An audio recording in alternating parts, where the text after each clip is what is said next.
Today's session is focused on employers and how they can engage with, support, and know more about the Youth Guarantee.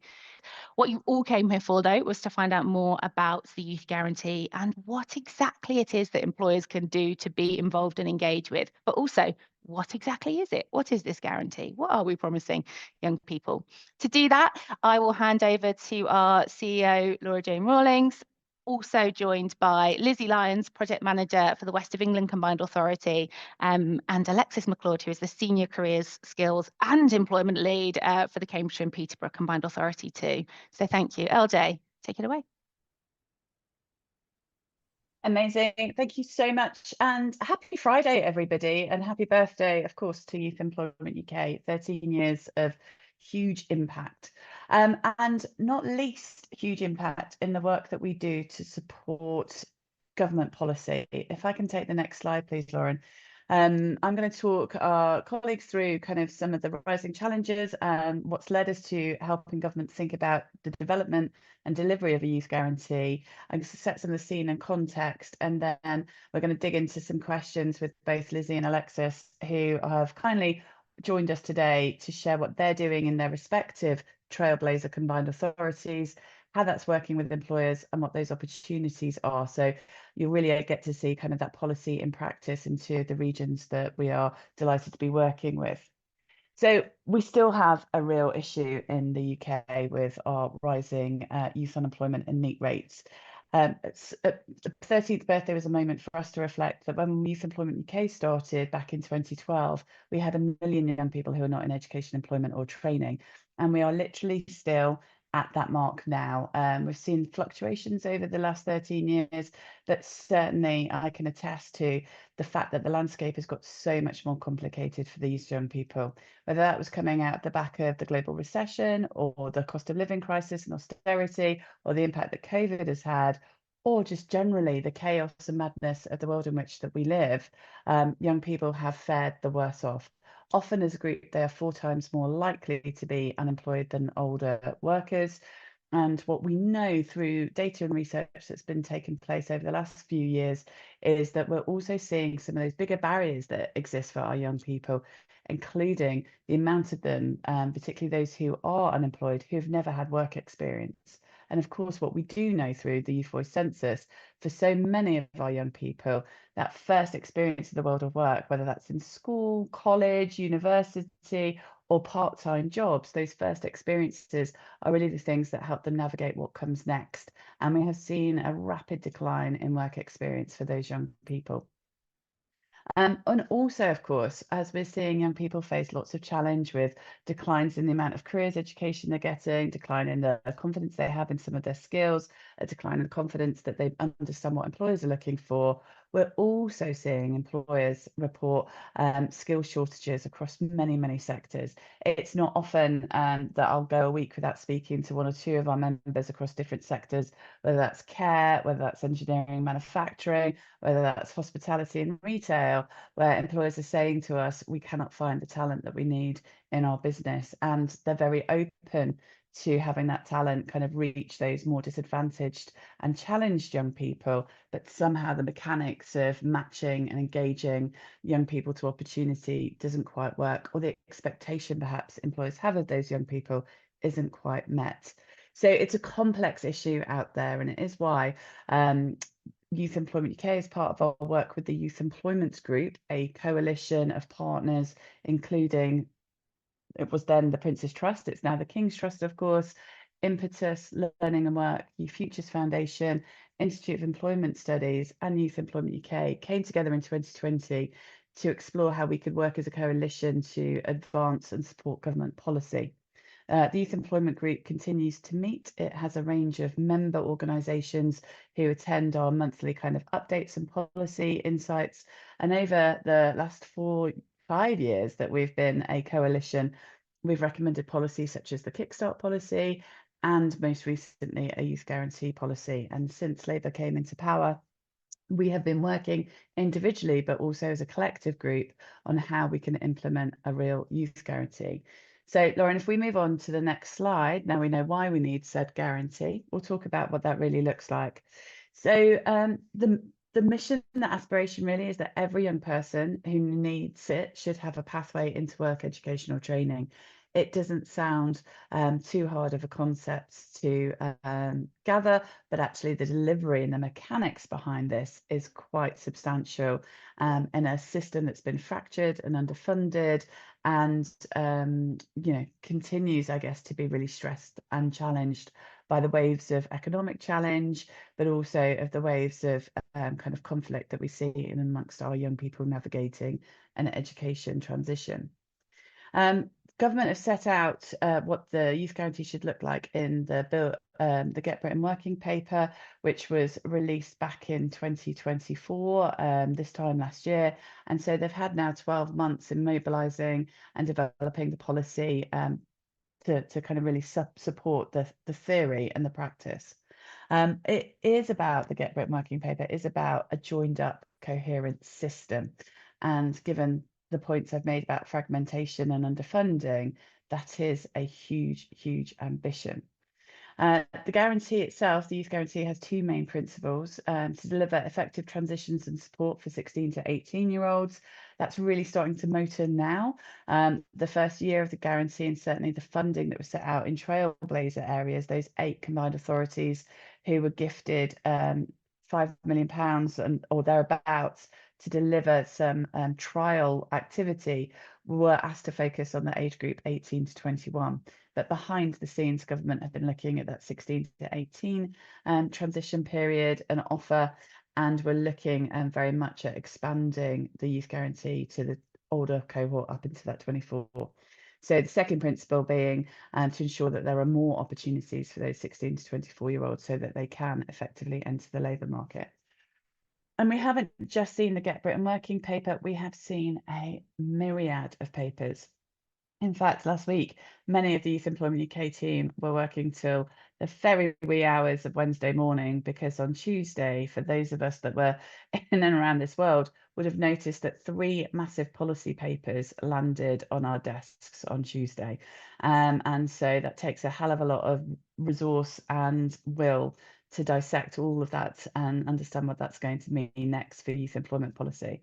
So we've had, in this period of time since the announcement of the Youth Guarantee, thinking around the Growth and Skills Levy reform, which has now included the development of the idea of foundation apprenticeships. We're seeing the Growth and Skills Levy evolve into exploring what short courses might be boosted to enhance employability and specific sector-based skills for those young people. And we've seen a range of employer incentives trialled and tested, including the removal of national insurance contributions for employers who take on a young person into an apprenticeship. Government have also commissioned the Mayfield Review, a post-16 education review, the Curriculum and Assessment Review, and they're still working on a NEET strategy, with actually what I have to say is a brilliant senior team at government looking at what that NEET strategy looks like across both DFE and DWP. But they're going further than that and bringing in other government departments, including the Department for Industry and the Department for Communities and so on. So there's a lot of thinking going in behind the NEET strategy team. And this week they've announced a review into youth unemployment by Alan Milburn. So there's still data that they're gathering. My hope with that Milburn review, it's going to be a bit more holistic. It's going to sit cross-departmentally, and it's going to focus on transitions, because some of the stuff, I think it's fair to say that we know why young people are unemployed and we know what some of the answers are, and the Trailblazers are set to do that. But I think there's still some of these gaps about the holistic view and the transition piece. Government are working hard on those sector-based work academy programmes. They're part of the Youth Guarantee. They're also part of the wider employment offer from the job centres, and they're looking at increasing more work experience opportunities. Back to that point of how many young people are not gaining work experience before they're leaving education, and therefore not meeting the demands of employers in the labour market. We are still looking at and trying to understand what the combination of the National Career Service and the Job Service will look like. And whilst they're doing that, they're looking at the increase in the number of youth hubs that we will have up and down the country.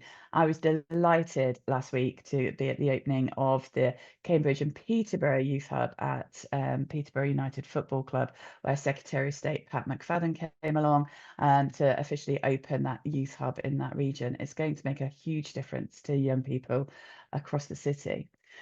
Government recently announced at the Labour conference too, in addition to all of that policy thinking and some of that activity, that they will make a commitment to a paid guaranteed job focused on those young people who are unemployed for 18 months.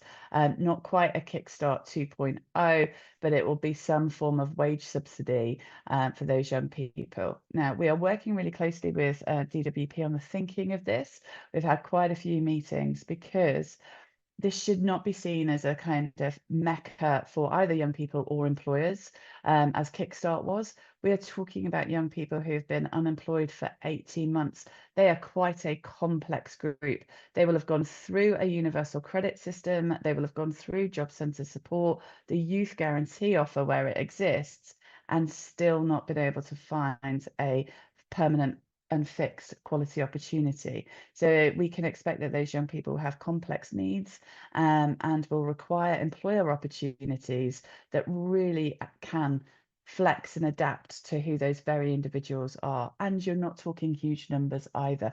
We're talking 10, 20,000 maybe across a year period, unlike Kickstart, which was in the volume of hundreds of thousands of placements.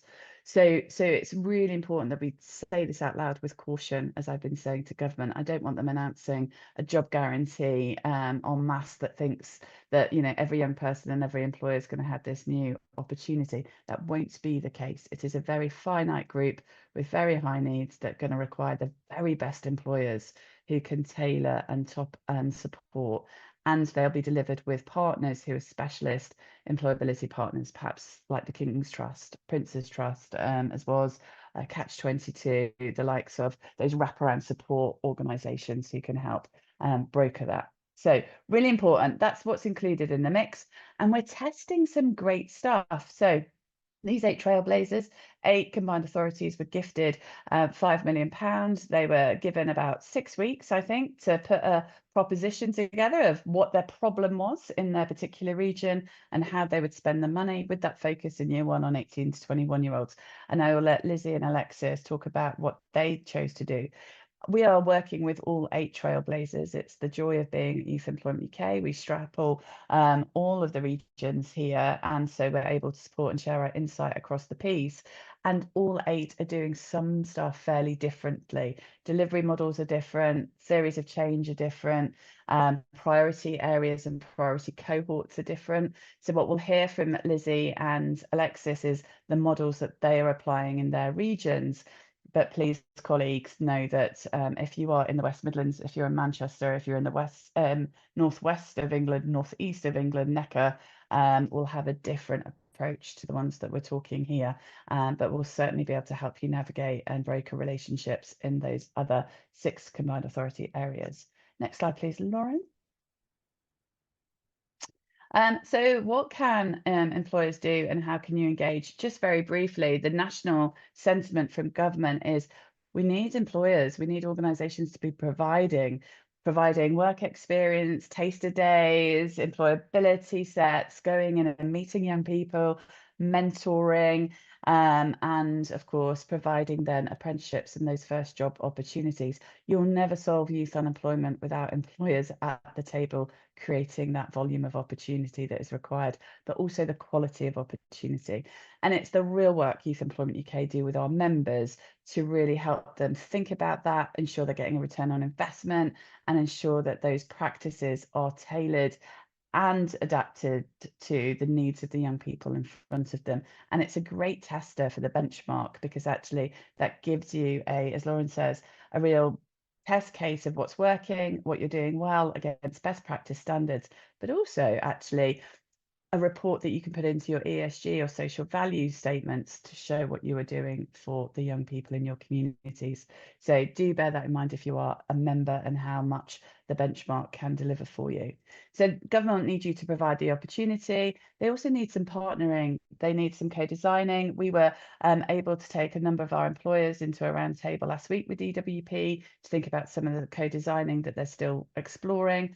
They need you to get involved in some of those sector-based work academies and what that looks like for your business or your sector. And they absolutely need you to be aligning in those local areas with the local offer. And of course, what they really are hoping we can all do, and so am I, is tell the story of why supporting young people and creating opportunity is good for you as a business, that's been good for your young people that you've supported, and it's good for the economy. Often we're talking to the same employers who are doing something already. What we need to do is make sure those good messages get out there, so those employers that are not yet supporting young people through these mechanisms start to do that and start to open up to them. So promotion of your work is really, really important. Actually, you can't oversell how brilliant you already are, because we need to get those messages out there, ladies and gentlemen. So that's what the Youth Guarantee is today. That's what government are hoping for. I'm now going to hand over to Lizzie and then to Alexis. What we'll do is we'll take the slides down so we can see more of their faces and more of yours if you're on screen. But Lizzie, let's start with that first 5-minute intro as to your Youth Guarantee decisions that you've made in the Southwest. Yes, hi.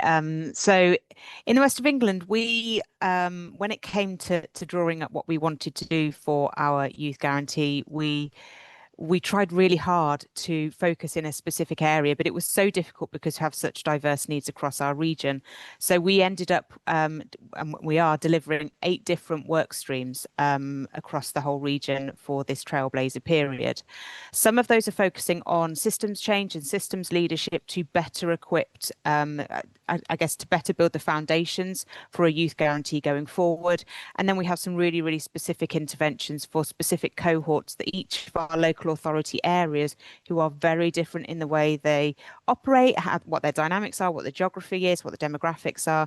They all came up with different priorities that they wanted to focus on. So in the west of England, we have a cohort that's currently focused on young people who have special educational needs.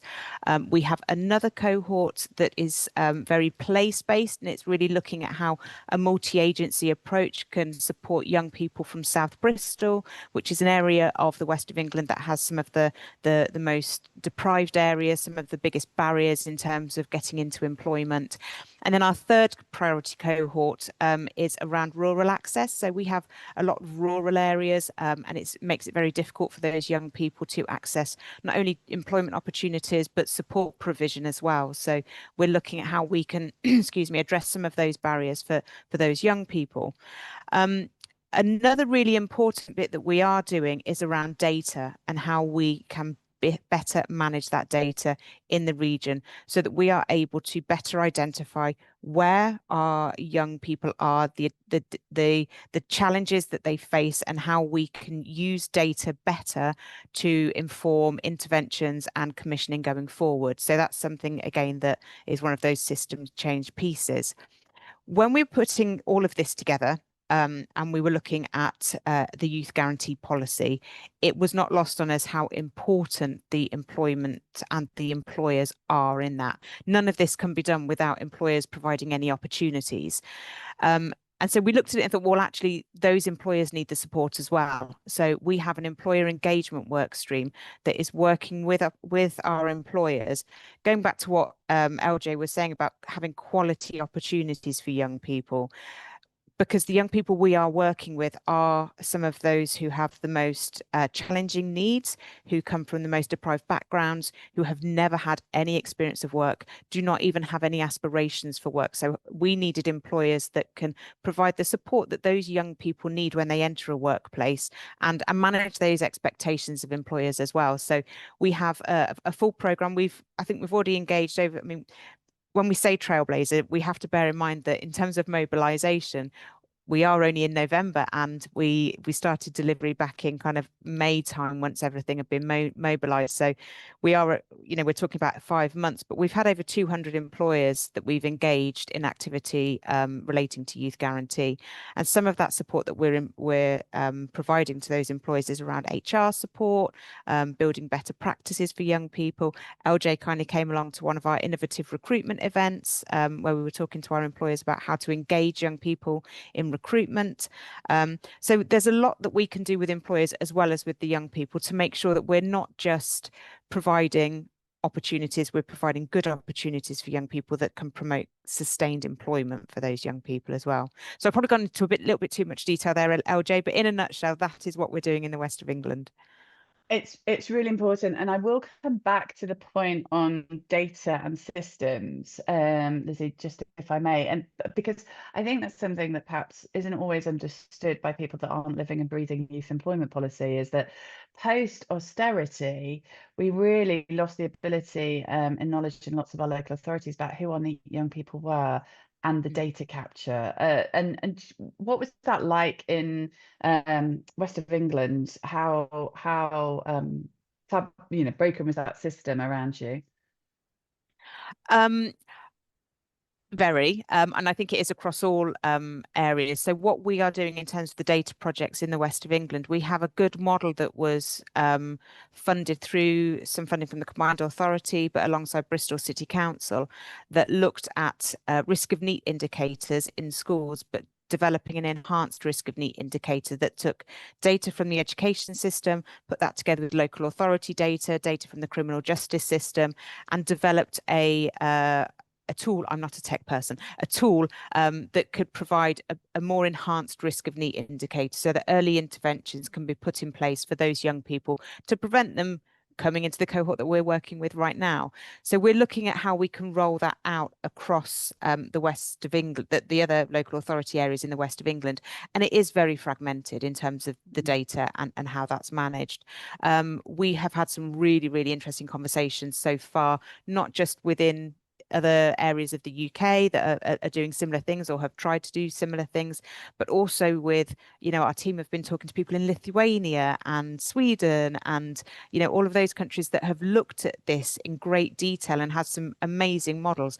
For example, Lithuania have just one data lakehouse for the entire country that all of the data goes into, and it's amazing what they can do. So we're not quite on, working to that scale, but it's really interesting what we're finding out, and hopefully building a system that enables us to really understand where those young people are and help that in our commissioning going forward.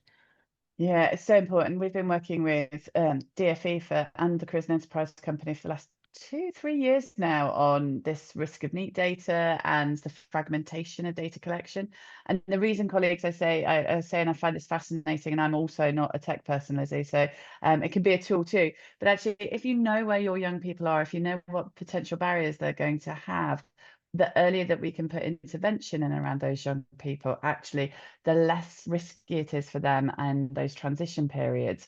And what we do know is if a young person spends 6 months or more being NEET, they have a long-term scarring impact, both on their well-being, but also their economic productivity for the rest of their lives. So the sooner we can do this NEET prevention work by knowing and investing in this data, the sooner we can start to minimise the number of young people coming NEET. I often have felt like the policy over the last few years has been about shutting the stable door after the horse has bolted. And so it's great to see some of this investment coming into some of that prevention work that's critical. So great, we'll come back to you, Lizzie, but let's hear Alexis. I am delighted to say that Alexis and I work very closely on the Cambridge and Peterborough Trailblazer. I can't now say, because Lizzie's here, that it is my favourite one, but I am, it's my honour to be chairing Cambridge and Peterborough's Trailblazer board. So Alexis, tell us about all the amazing things we're doing in 5 minutes in CPCA. Okay, 5 minutes. And it's a challenge because actually the scale and breadth of the activity is enormous. And I think, not to want to repeat anything that Lizzie's already talked about, but I think it's really interesting when other Trailblazer areas are together, because actually there's such commonality in the challenges that we're seeing out there, and the approaches that have been taken, even, whilst understanding that then the solutions that are being developed on a very place-based level to drive that regional ownership and change. So in Cambridgeshire and Peterborough, we have focused our youth guarantee around a policy intervention framework, which started out kind of exploring the themes of the Get Britain Working white paper and the real kind of the core principles of the concept of a National Youth Guarantee, which focused around provision, wraparound support, access to employment support and careers.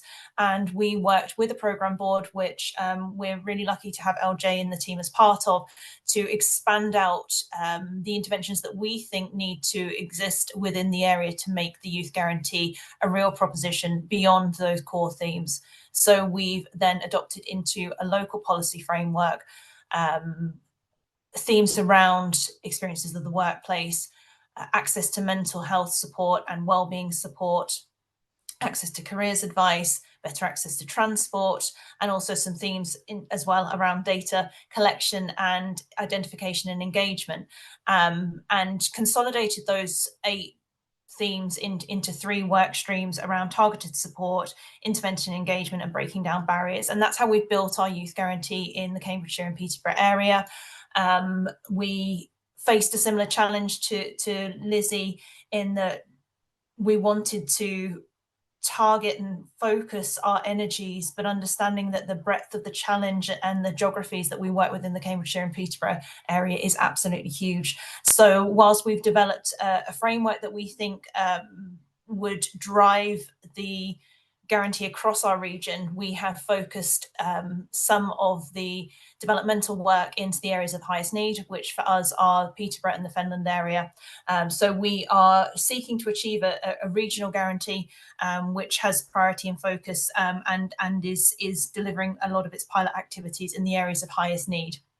Geographically, that is kind of coming to life, particularly in Peterborough, over the last few weeks and few months, where we've developed an interventions framework which seeks to identify additional interventions that are needed to make this policy framework come to life, and to knit it together with the existing systems that are already established and funded within our area, and focusing around the development of a youth hub for the Peterborough area, which is being developed in partnership with Peterborough United Foundation and our local DWP team through the Job Centre Plus. So kind of creating a centralised in-person focal point, which is then the hub of a spoke model that then drives engagement and outreach out into the communities of greatest need, and that's where the framework really comes to life, because we're able to then pick up on the key themes and priorities that are really on a very much place-based level. We see our guarantee as knitting together the systems that exist, building out the prevention, building out interventions where those gaps also exist. So we are very much in our infancy in the Cambridgeshire and Peterborough area. We have finalised the mobilisation of the last of our delivery partners just this week. So we are very much still in our testing and learning phases. We've got some great things off the ground in the Peterborough area, and we're kind of expanding that across the region as we kind of develop out our policy framework. One of the earliest activities that we embedded into the development of our framework was our work with employers. We understand that getting young people job ready means that they actually need a pipeline of available opportunities to then progress into. So a significant amount of our guarantee funding has been ring-fenced into supporting employers to ready their workplaces. Through a partnership with LJ and the team at Youth Employment UK, we've invested money into supporting businesses to go on that transitional journey of understanding what it means to be a youth-friendly and youth-inclusive employer. To start to build the blocks of readying the system. We created some additional SME focused incentives to kind of drive those behaviours as well. So where we want to work with our employer base to create a system that's ready for our young people. We also want to create inclusive opportunities for those businesses that find it more difficult to go on those sorts of journeys and make those investments. So we've also developed an apprenticeship grant programme and a successful internship grants programme as well, where we're looking at young people at different points in their readiness journey into the workplace, to make sure that we are positively supporting our employers in different ways to help them to engage in our guarantee. So whilst we're very, very busy focusing on the provision and the interventions and the support that make our young people ready, we're also very, very aware of the work that needs to be invested in the wider system to make sure that those opportunities exist. So there's actually those positive opportunities to move on into. And we're going to come into more of the employer funding and opportunity in a second, Alexis, but I want to pull out two things that you said too, because just the broader context of the delivery here that I think is really important to touch back on. One is transport, and it fascinated me, and it was one of the reasons why I was absolutely delighted to support the work.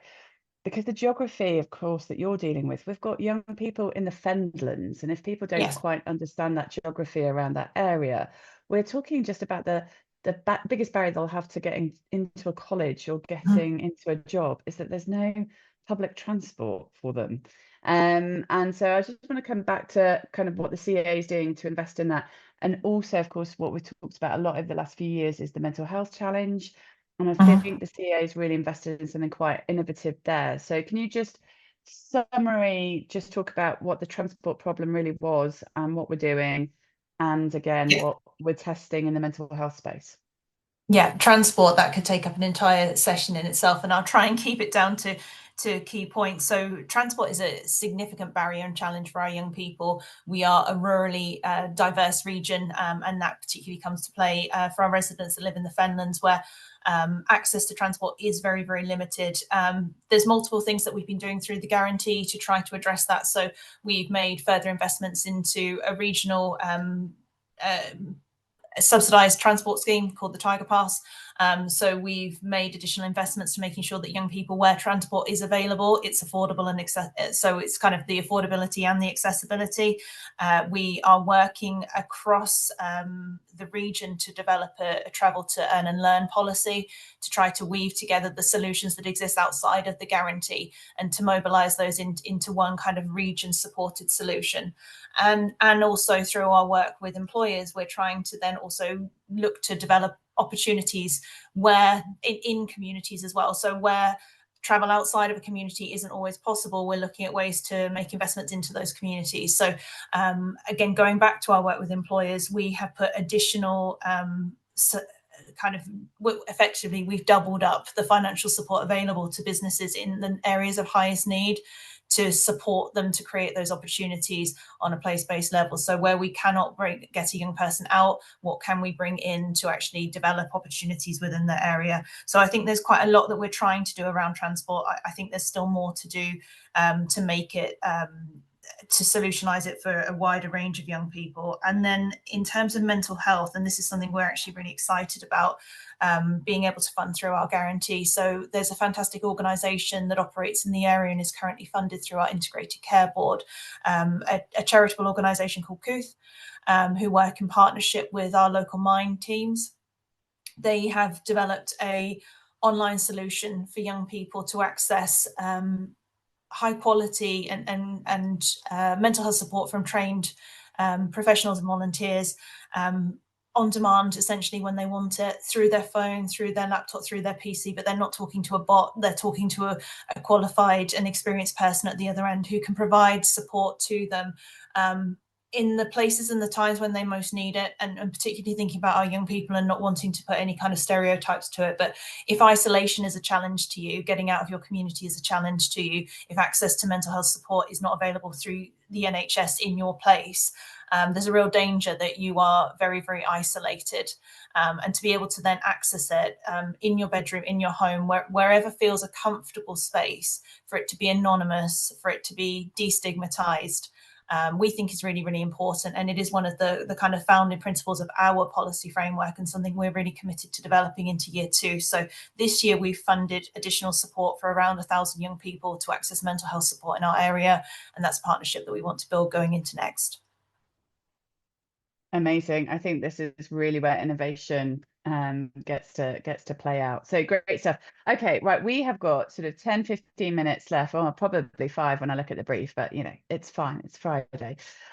We've talked about why employers are so important, so we've kind of covered that in the discussion. I guess what I'd find really interesting now, given that we have got employers here, Lizzie, what's the ask, and how can employers really sort of step up and step into your offer in the West of England? So I think there's two things here. I think the ask from the Trailblazer. So we have 3 specific pilots, like I mentioned, with 3 specific cohorts, and part of their journey with us will always include an element of work placement, work taster. So we are always looking for employers who are either looking to recruit young people or looking to, offer experiences of their sector, of their workplace, of their industry. So I guess that's the ask. But on a wider scale, what we're trying to do through the employer engagement team is to better coordinate the engagement with employers, because this is not just in the West of England region, but across the whole of the country. There is a huge ask of employers in terms of 2 weeks work experience with schools, internships, apprenticeships, and we want to increase all of those things. But how do we do that in a coordinated way? So when we're engaging with employers, we're not just going to them saying, can you provide us with 2 weeks or 8 weeks work placement, which is what our pilots are focused on. We're actually saying, are you interested in employing young people? Let us help you to identify ways in which you can do that. So it might be that actually they don't have a job vacancy, and many don't, given the pressures that are on employers.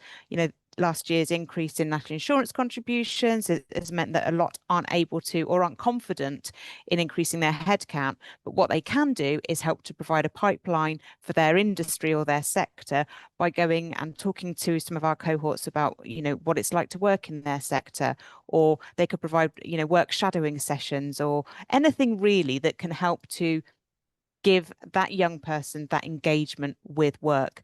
I think one of the biggest challenges that we face is that some of the young people we're working with are in households who have never worked. So they don't have anywhere to see what just having a job entails, regardless of what that sector is. So with a lot of our provision, although we have a structure of some pre-employment training, which leads on to a work taster, that doesn't end there. If that work taster doesn't lead to employment and they want to try something different, we will find another work placement for them, and they can try as many as they want to get a really good idea of what's available to them across the region. And just this morning, we've had some opportunities come through from one of our local theatres who are just getting ready for the first showing of The Greatest Showman, and they've got some intern opportunities. So they've come straight through to our employer engagement team to see if we've got any young people currently going through the Youth Guarantee programme.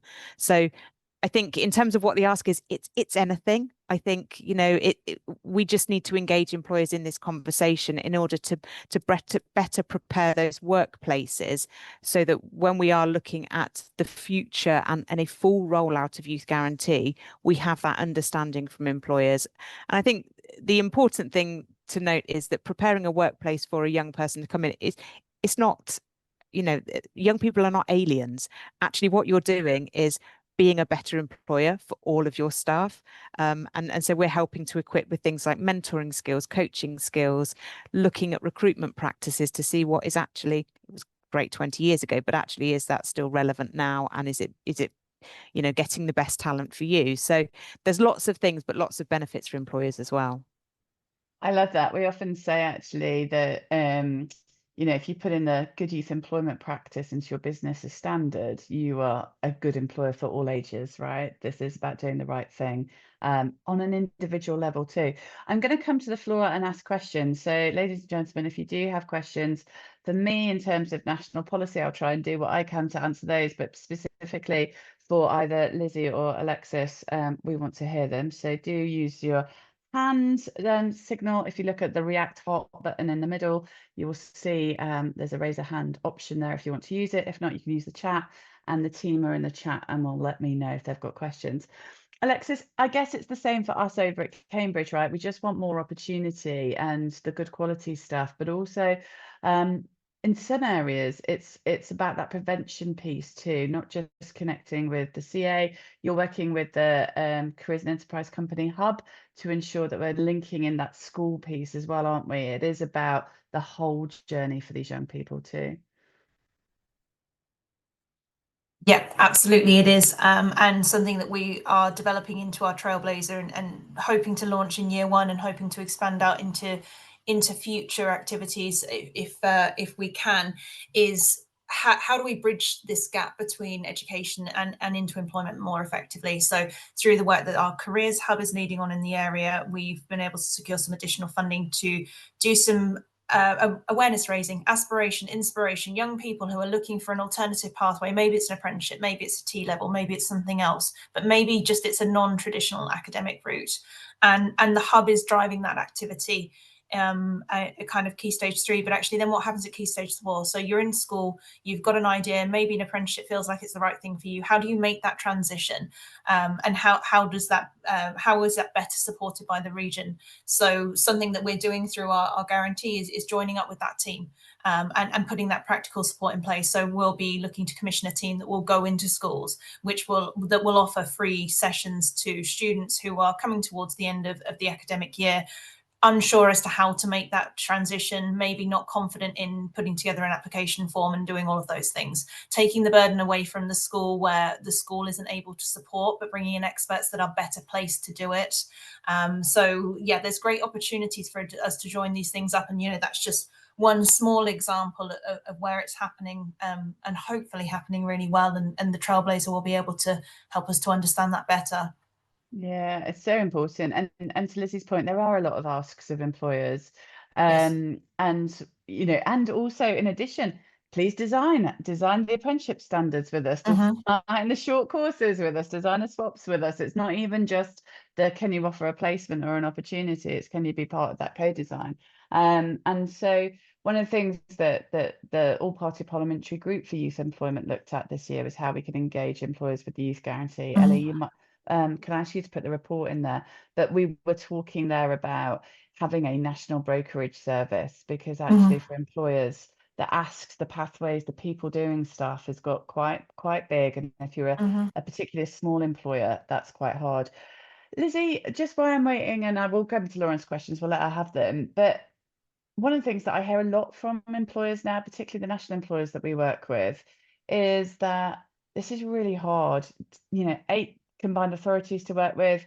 If they have apprenticeships in Wales or Scotland, they're going to have even devolved nation policy that they've got to work with.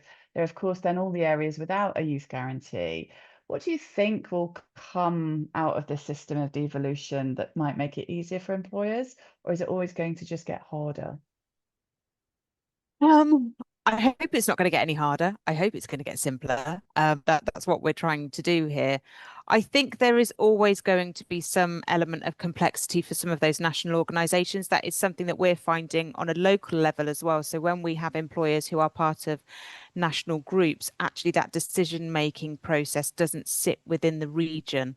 So I think that is quite tricky. I think that national brokerage will be a great thing for that, because you could have those national employers that actually it is coordinated nationally, and those opportunities are then fed down locally. I think that's really important.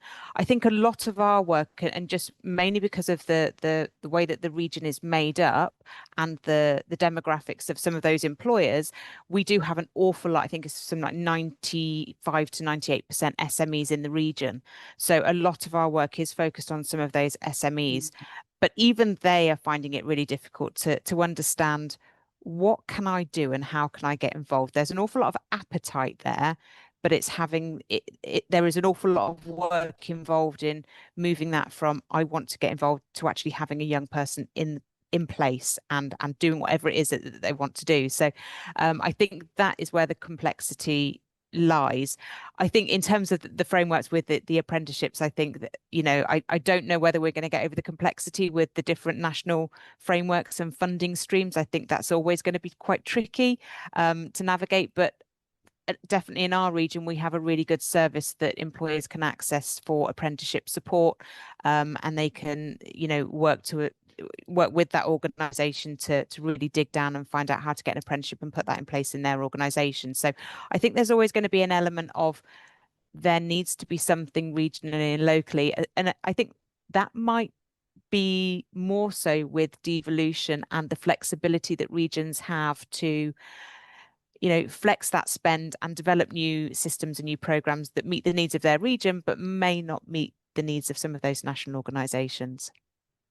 Yeah, absolutely. And I do recognise that DWP understand this is a challenge, and it's, you know, they're hoping their employer national teams will come in and step in. And actually they're looking at also evolving some of the services, taking on pre-employment checks, and doing some of that background thinking and reducing the time to get clearances for staff.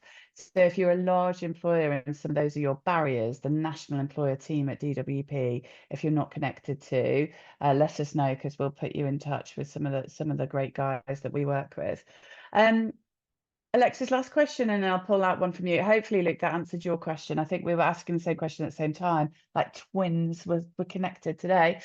Alexis, but let's pick up on Lauren's last point. But I will ask you, Lizzie, if you've got contact details you want to share, not just yours, your employer team. You've got great guys in your team that you want to put in. So anyone that is and has opportunity in the West of England can share that with you. Alexis, we can do that same. But I was just wondering about that question of buy-in. Do you have a view on how businesses can ensure, you know, they get buy-in across the organisation? We often see that with, you know, we'll be talking to someone who is super interested, but actually they try and take it up the business. They've got senior management that don't want to sign it off, or actually senior management want to deliver something, but the line managers, you know, front of house teams don't have the same buy-in. Have you seen anything that's worked there that you might talk to? I think that's a really, really tricky challenge, LJ, and I think it exists in most businesses. I truly believe that the most effective way to change somebody's perception of a young professional is to have a young professional within their business.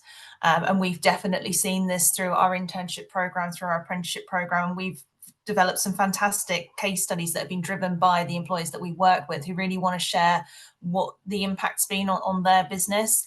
I appreciate that that's not the perfect solution for all, but I think it's about finding those opportunities to engage. And even if that's not having a young professional in your business, it's also your opportunity to reach out in some of the ways that Lizzie was talking about earlier. What else can you do? Can you get into a school? Can you get into a college? Can you engage differently? Could you offer a T-level placement and work experience if you can't offer a full-time working opportunity? How can you connect your workforce with that talent and show them the potential? Because I think it's really powerful. And actually, so many of the young people that we work with through Guarantee, through the Guarantees Youth Forum Board, and activities across the skills world, I don't think many people can fail to be impressed by the potential and the energy of young people when they're given an opportunity. I think it's there is absolutely something in just leaping in whatever way you can, and trying to drive those influences. But there's not a perfect solution, and there are other tools, and working with organisations like yourself to upskill and educate as well, if you can't provide those practical opportunities to engage, I think is really, really important. Thank you. We have got an amazing little quiz on the website, the Talent Tap quiz. Fingers on the button, team, if you can put that in the chat, race you all. But the Talent Tap quiz is a really lovely way of organisations just kind of answering a few little questions to see what is possible for them to be able to do and develop as their first practice. I think the answer to the question is do one thing, and I think you really summarised why that's important, Alexis, beautifully well. Right, as I come to wrap up, I will just pick up Julian's question in terms of the future focus on NEET prevention. I think this is a really excellent question, and I think until we have the NEET strategy, we won't quite see it. What I think I can see when we look at and assessment review, the decision to bring enrichment into school system and to model that when a kind of working activity that's going on across Department for Health around health and wellbeing. I do think those things will come to fruition. Whether we see them all everywhere, that's going to be the big question, and we'll be staying really close with government policy as they put this stuff into practice. And of course, we'll be bringing that practical view of this policy to our members and partners through events like this, and bringing colleagues to the table to share what's going on. Lizzie, Alexis, you have been outstanding. Thank you so much. Please, colleagues, remember that in 2 combined authorities, there are funding, support processes, mechanisms, opportunities for you to get really closely involved. But of course, there are 6 other trailblazers working on this stuff. And actually, though, I was in Cheshire yesterday. They have got some incredible opportunities for employers to get involved in their activity. And we are doing a spotlight on some work that Kent are doing, also not in a trailblazer area, but that local authority and the regional partnerships are trying to create their own trailblazer without the funding from government. So in every local authority that you are constituted in, there will be somebody who is driving the steer for young people and youth employment. So if you don't know how to make those connections, please lean into Youth Employment UK, because we can get you there quicker, and we would be happy to do that to accelerate opportunity for everybody everywhere. We've got more webinars coming up. Lauren, could you just share the final slide, contact information, etc., that will be there? Last week or Friday ago, we held a policy and practice webinar on developing a gold standard apprenticeship. That recording is still available on the website. You can absolutely go and access that. And please don't forget to join us for the symposium on the 4th of December, and then our final webinar before we all head off into the gluttony of Christmas is on future employment trends, which will be led by our marketing and insights team as they explore what young people are looking for on the Youth Employment UK website, which this year will have had over 3.5 million page views, and they'll be disseminating some of that into an insight session for members in December. In December, we are coming live, RIL in real life. We are hosting the biggest, vibiest youth employment day of the whole year. It takes place on the 4th of December in Birmingham. We will be hosting the Good Youth Employment Symposium, which is focused on building your talent strategy. It will have insights, experts, industry leaders, future-ready employers, as well as actionable strategies. We will be talking a lot about policy, about practice, about how things have changed, but actually not just that, but what you can do, how we can respond, react, and be ready for that change as it happens too. If you are a member of Youth Employment UK, we will have been in touch already to make sure that you have access to your free ticket.